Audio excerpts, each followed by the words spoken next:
Hello everyone, Neon Genesis here with my Live Letter 31 summary translated for you by Marco Turn over on Twitter, and be sure to follow him on Twitch for when he goes live to do the translations in the future. The patch will be called Soul Surrender, and this is going to be released on September the 27th. Now let's go on to the juicy stuff and onto the notes of what we get in patch 3.4. So, where to begin? So we know straight away, we found out in a live letter, that the theme is going to be around the Warriors of Darkness, something that I'm very much intrigued about as I want to learn more about these guys. There's going to be much lore involving the planet, and the story will involve Alistair quite a lot. Now the dialogue with her will change if you've done the Binding Coil of Bahamut up till the final Coil of Bahamut. I personally haven't, so I do have a month to do it in order to get this additional dialogue. Whether it's additional or if it just changed and whether it'll make a big deal, I very much doubt it, but it's something I want to get done just because I never did get it done anyway. And there's a very small chance that we might get a potential Warriors of Darkness fight, but this is again unknown and nothing has been confirmed. This, I believe, if anything, will come in 3.5, but don't take this 100% seriously.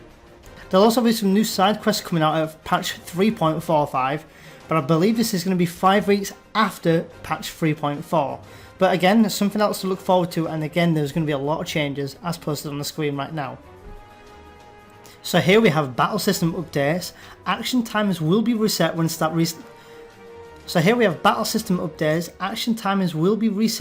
restarting battles. This is something I've been waiting for quite some time.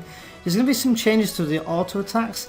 Auto attack will no longer be affected by the direction your character is facing. As long as you are within melee range, you will still attack. You won't be able to face target when you move because of auto attack changes. Mechanics that require you to stop performing actions like Blighted Bouquet will require you to completely drop target to counter now. Certain trials will be added to the Raid Finder. They did give Thornton as an example. And countdowns will be added as a UI feature.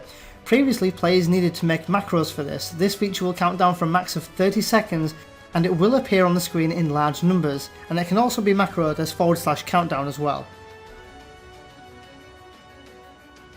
Now onto some more juicy stuff. We'll be coming across some new raid dungeons. Of course, Alexander, the creator this time. Alexander, the creator of Savage, of course. And we're going to be killing Faust Final Form, something that looks pretty damn awesome as well. We're going to come across some new extreme primals. We're going to come across another containment bay, P1T6, and of course the extreme version as well. The containment bay features Sophia, the goddess this time.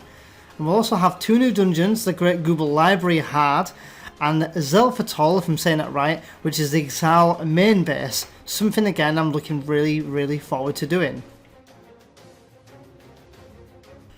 Next up we have some PvP updates, some pretty cool features there. I'm not massive on PvP, but I know a lot of you guys are, so I'm going to let you guys read this. I'll leave it on the screen for a few seconds so you can get a good read of it all. But nonetheless, some of the features that are up and coming, I'm definitely tempted to try them out myself. Let me know what you guys think as well. Next up we have some deep dungeon updates for Palace of the Dead. We're going to be getting floors 51 to 200 in patch 3.45. and job specific ranking system in patch 3.45 as well. Floors 51 to 100 are about the same difficulty as the current floors. Also on that note, the scenario ends on floor 100 though. Floors 100 to 200 are made much more difficult, and these are strictly for the challenge and for the leaderboards. Some Grand Company updates. We're going to be getting Platoons that will be implemented, new Grand Company rank, new gear will be available for exchange, and you'll be able to go into content with these NPCs, and you can make a team of 1 to 3 platoon mates to run things like dungeons, low level dungeons and trials. How this is going to work and how this is going to be implemented is going to be very interesting, and something I can't wait to see in the future. Now on to some new features that we're adding. A Wondrous Tales quest. A small Mikito girl wants to create something, so she hires an adventurer to help her. All we know is that there's going to be a book with multiple scenarios and rewards. And alongside that, there's going to be some triple triad and some Lords of Verminion added to the Duke Finder, and some other additional features that again I'll leave on the screen for you guys to read.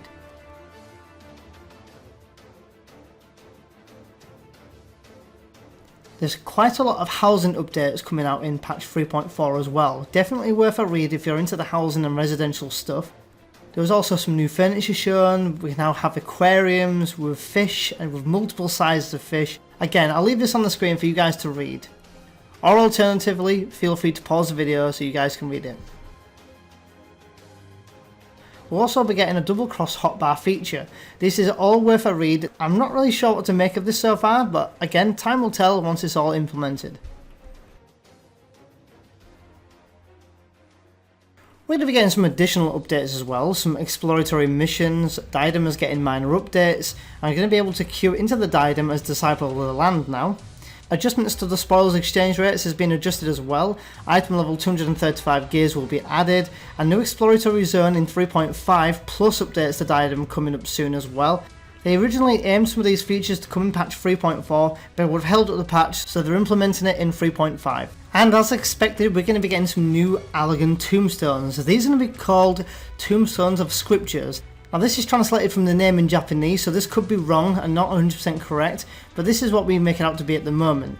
The lore is going to be uncapped, and we're going to be able to exchange esoterics transferred to lore. We're also going to get some new tombstone gear as well. The gear is going to follow mostly a Charolayan theme as well. We're going to get some new crafted recipes, and new craftable weapons will also be added in this patch. Armour and accessories will also be added like in 3.2 as well. And of course some additional things just on the bottom of the screen there as well for you guys to read upon. And finally, we're going to be getting the Rising event, which begins today on August the 27th at 1 AM PDT, which is actually live now. New veteran rewards as well for 1,440 days, although I don't have any information yet as this hasn't been updated just yet, but stay tuned as it will be to come. Now if you guys have any questions about the patch, or if you guys are looking forward to the next patch, let me know down below. I'm really interested to see what you guys think of the new up and coming features and what you guys are most excited for. I'm excited for quite a lot of stuff to come. Personally, I'm really looking forward to the Grand Company update, as I think this is well and truly needed.